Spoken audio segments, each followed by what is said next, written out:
थरिला राजधानी विस्फोरण रे हुलस्थुल होइगला दिल्ली छिनछतर होइगला सब किछि। देशर राजधानी नुआ दिल्ली रे बड़ धरणर विस्फोरण।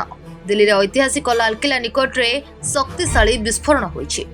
विस्फोरण रे 8 जनक मृत्यु होइथिबा बेले अनेक आहत होइछन्ति। विस्फोरण रे आहतंकु मेडिकल रे भर्ती करा जाइछि। विस्फोरण परे आखपाख अंचल रे आतंक खेली जाइछि। निकटरे थिबा दुकान गुडी करे कबाट एवं झरका भांगी जाइछि। विस्फोरणर प्रकृत कारण एपर्यंत स्पष्ट होई नाही। दिल्ली पुलिस एवं बोमा निष्क्रियकारी दल घटनास्थल रे पहुंची तदंत करुछन्ति।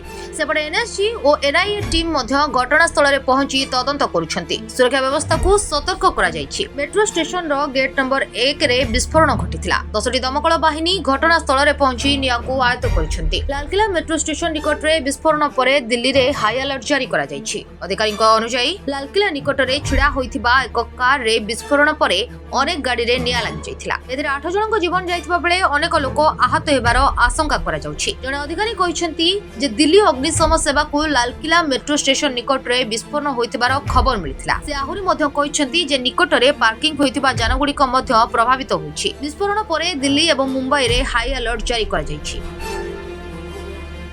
Bureau report ATV Odisha live.